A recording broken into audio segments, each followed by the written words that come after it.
Welcome, everybody, to Navigating Change, the podcast from Teibel, Inc. I'm Pete Wright. I have... And I'm... there you go. It again. Man, I did it you're again. stepping on my lines again, I was hoping Howard. you were going to stop, and I was going to go right in there. 55 episodes, we have learned nothing. Howard Teibel. I'm excited to be here. It's a beautiful day here in Massachusetts. Not one cloud in the sky. Well, that's rare. Yeah. It's not snowing. We have a very, very special guest with us today. We have Deborah Sunya Moore from the Chautauqua Institution. Deborah is the Associate Director of Programming. Welcome to Navigating Change, Deborah. Thank you, Pete, and hello. We are so excited to have you here, but I want to start out before we jump into the meat of our conversation. I wonder if you could give our listeners a little bit of a background of what Chautauqua is. I know, I've been coming to Chautauqua for many years. I know Howard has been coming to Chautauqua for many years, but many of our listeners may not have heard of this wonderful hidden gem in New York. Can you give us a little bit of background? I can tell you that I love it, but you probably want more background than that. So I am looking out on Bester Plaza right now, which is sort of the town square, the center of Chautauqua. And this institution was founded in 1874 on 4 pillars. And these pillars are arts, education, recreation, and religion. And the slice of pie that I'm most involved with is the arts part of that, the programming. And it's a place where people come to spend part of their summer or even their whole summer. It's a 9-week season from about the last week in June through July and most of August. And people can come here to celebrate all 4 of those pillars. And your day might consist of a lecture at 10:45, boating excursion on the lake, a little bit of tennis, another lecture at 2:00. You might take a special studies course in robotics or opera or physics or cooking, and your evening might end in the amphitheater or at the Chautauqua Theater Company. And in the amphitheater, you might see anything from one of our resident arts companies, which would be opera or dance, the Chautauqua Symphony Orchestra or the theater. Or you might see some special show in the amphitheater, evening entertainment that might be something more in the pop genre. So a lot of different things to experience here. And Peter, I'm sorry, Peter, I want to tell you, this is what I'm most excited about. Tell me. Is that this summer is Bruce Hornsby and Pat Metheny will be there on the same night, and I am Deborah, so excited. This is for Pam and I. This is a culmination of something we've been waiting for years. So, Deborah, you could not have, in my view, articulated Chautauqua any more clearly about what it is and just sort of the feel of this. Did I mention it was beautiful? And it's beautiful.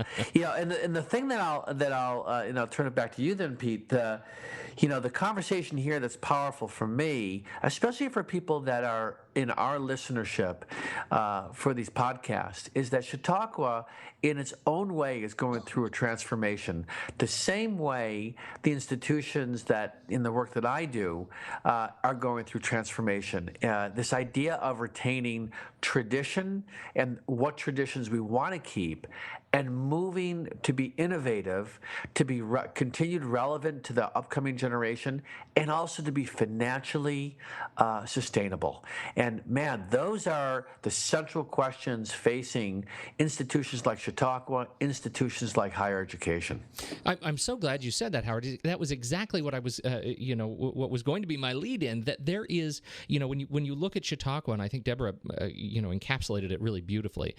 It sounds like a bit of a hodgepodge of kind of intellectual and artistic wonderment. But what it really is an institution that is dedicated to growth of its constituencies, whether through learning about the arts, through learning through these special studies classes, through learning and growing through religion, through other intellectual pursuits, and is correct me if I'm wrong. 76? 74, I believe. 1874, the Chautauqua Institution planted itself in Chautauqua, New York, and that is a significant legacy. And just experiencing the grounds of Chautauqua, you feel this legacy in the homes that are on the grounds there, the homes along the lake, the facilities on the grounds. You feel that tradition. And here we are in an era of great transformation. How, as Howard so aptly said, how do you innovate when much of your constituent audience celebrates the tradition that you bring to their lives? And here's my connection back to that piece and back to Deborah, in that I've had the privilege of working with Deborah in her role, working with Marty Merkley, in stepping back and asking some big questions about what does the arts look like going forward? What does symphony look like for Chautauqua going forward? And we are deeply in a conversation right now with, and Deborah is living it. I mean, I'm playing in many ways a facilitative role to help the group step back.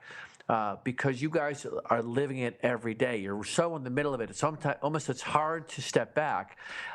So, Deborah, tell us a little bit about the process that, from your perspective, that you see that, and you can use the symphony as an example, about, what it means to move this forward and from an innovation conversation relative to the kind of traditions you're trying to preserve. What are you noticing is happening around that?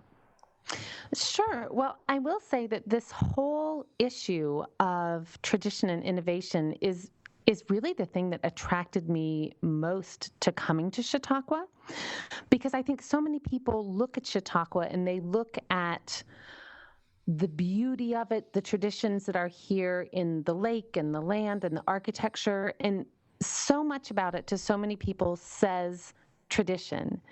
And yet, Chautauqua's mission, what we're dedicated to, is to exploring the best in human values. And so that's not just going to be seated in tradition. And I think everyone here would agree that tradition is not something, when we say tradition, we're not talking about something that's oppressive or something that's restrictive, right? We're talking about tradition that is celebrated, and that this tradition actually strengthens the place, and we stand on those pillars of education and recreation and religion and arts.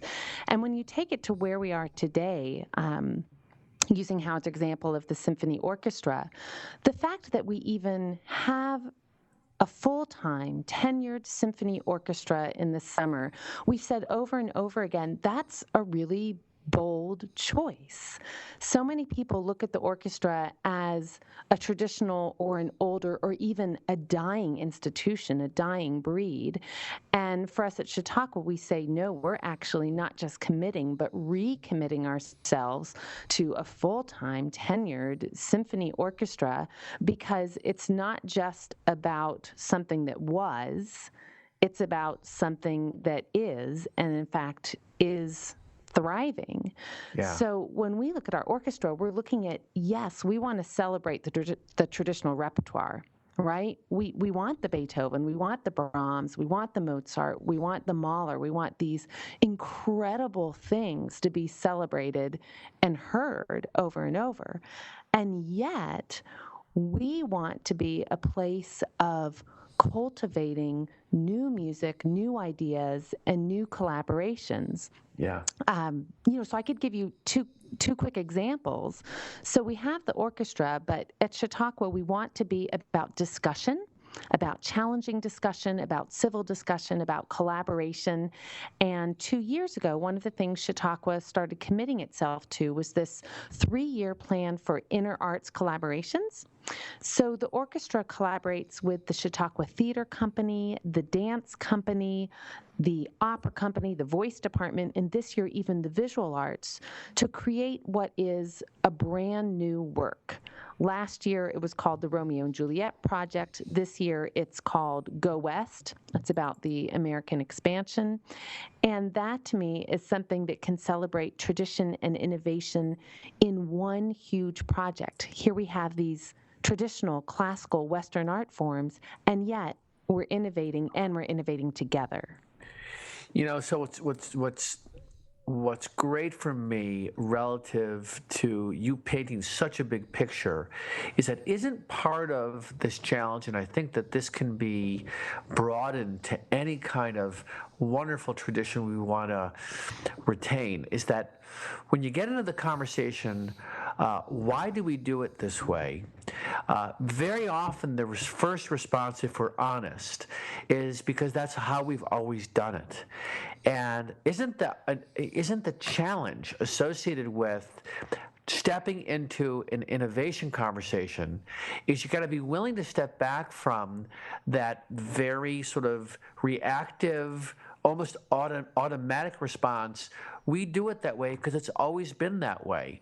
And I think what we're trying to do, Deborah, you're trying to do in these conversations with you and Marty and around the symphony and opera and other disciplines is to say, let's have a better story than we're doing it because we've always done it that way. Let's tell the story as if we're inventing this now and making the case for it. And that's at the heart of what I think you're trying to do. That's hard work. Yeah, I think that's a great point, because so often you think of innovation as, introducing potential problems or potential solutions to things that have always worked or have always been.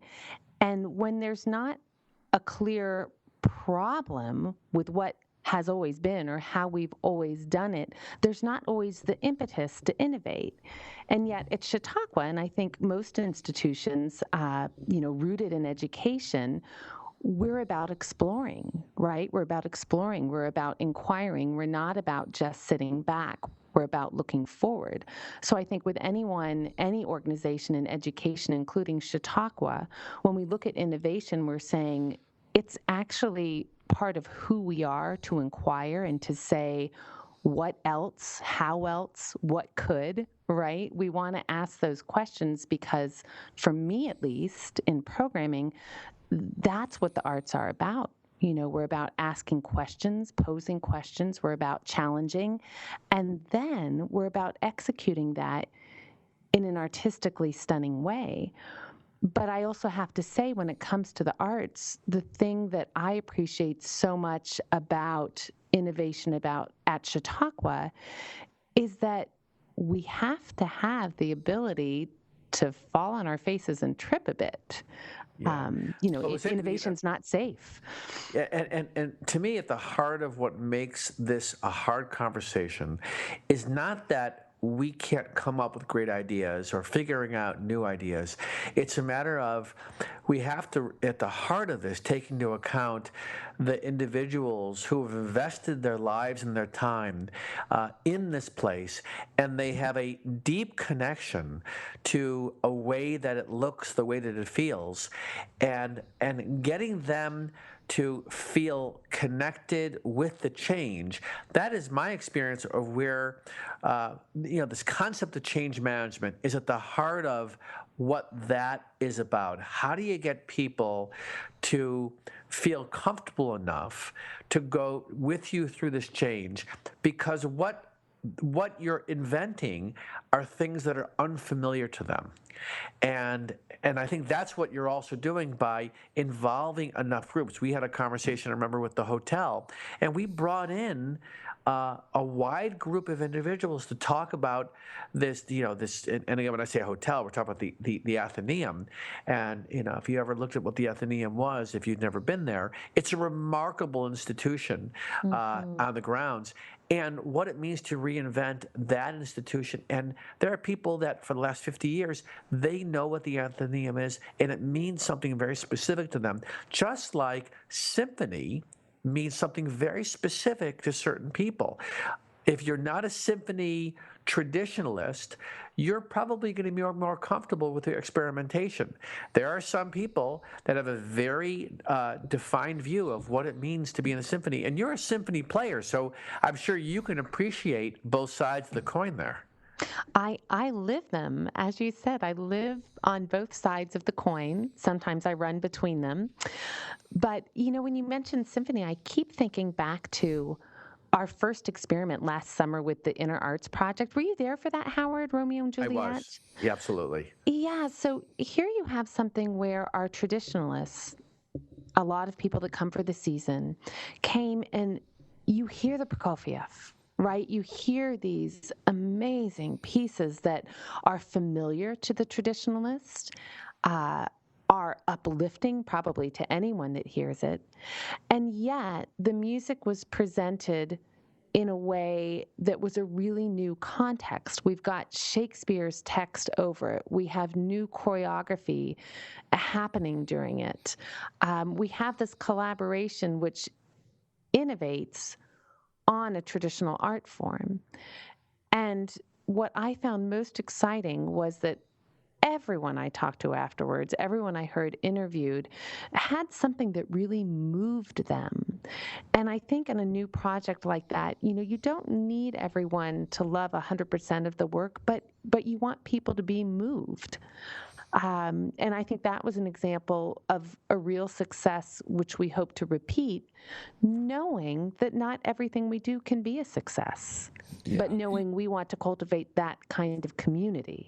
I wonder if I could jump in here. I think you're getting to a question that's kind of lingering over my head listening to you both reflect, and I wonder if you could just address this big question for me, or it's sort of a two-parter.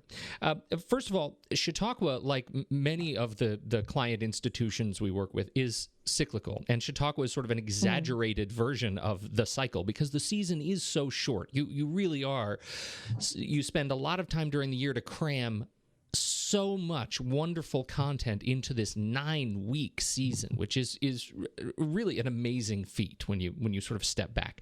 At the same time, when you're looking at this traditionalist kind of approach, there is an expectation, or I can say personally, there's an expectation that when one returns to Chautauqua, that you're returning to this sort of safe space, this space that you know what to expect when you get there. Right. You know that you're going to return, and maybe the ice cream shop is closed, but a new one is open. You'll still be able to get your ice cream, right? I mean, that's that. You know that there is this sort of experience. You know what to expect, and I wonder if part one, where your challenge lies in meeting the expectations of this audience that returns every year with this expectation of safety, of being taken care of in lines of what they are presented. So that's part one. Part two is, how do you? I think this is related. How do you work in this sort of institutional muscle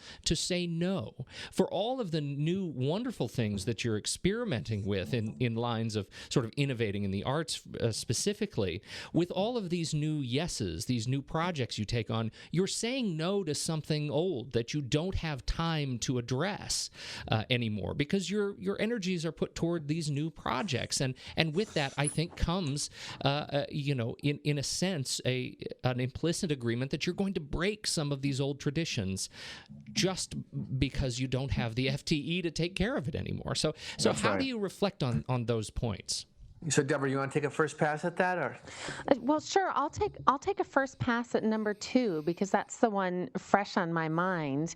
And anyone that knows me knows that I speak my mind. So I'm going to beg to disagree just a little bit with you, Pete, in that I don't feel like when we innovate, I don't feel like we're saying no to something, and I don't feel like we're breaking tradition. Now, I know there'll be people that disagree with that, but for me, I really don't feel that the issue is tradition versus innovation. I don't feel that we are pushed to choose one over the other. Good. I feel that when we talk about tradition, that truly I see that as a foundation. I see that as a foundation, and Chautauqua is extremely blessed to have an extremely strong and long foundation. And this is why people have come over so many years. And yet, now, even though we do have families that are still coming because of their own tradition, because of their multi-generational tradition, we find ourselves, like many arts organizations, like many educational institutions, needing to attract new families and new people in, right? We can't just rest on our laurels. So, to me, part of that is inviting people into the richness of that older and long-standing tradition of Chautauqua. But to me, part of that tradition is that we are a place that celebrates lifelong learning. We have always been looking forward. The programs have always changed every year. We've always been bringing in speakers from all sides of an issue. We've always been bringing in, the traditional cellist and pianist to the new pipa player or electric violinist, right? So I think people look at Chautauqua as standing still or not changing because they see what we call the grid, right? They see that there's always a lecture at 10:45, there's always a lecture at 2, and there's always an evening performance at 8:15, and morning prayers happen at the same time, right? So this gets to your first question a little bit too about satisfying expectations, right?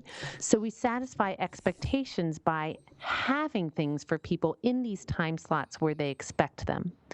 And yet, the innovation of it is always seeking out what that new thing, that new perspective is to bring in. So I guess that's the main thing I wanted to say, is that I don't feel to innovate that you have to break tradition. I feel like you stand on it and move forward and create new traditions. I'll tell you something. I think this is such an important insight that you just brought. Because this idea of tradition versus innovation versus the language of tradition and innovation, right? Yes. And then you actually took it one step further to talk about that tradition as the foundation, and then we build off of that through innovating, and Chautauqua is always innovating. Yes. The thing that I found really interesting in listening to you just describe that is, and actually, Pete, back to your question, was this expectation of what people are going to come and see. And I think it's a human nature thing. I do this change workshop, and the more I do this, the more I realize how quick we want to settle into this comfort zone of knowing where our place is, knowing what to expect. And the language you used, which I think was right on, which is we want to know what to expect when we show up. When in fact, one of the things that I think that our work is about is to build an expectation around this tagline, which is expect change.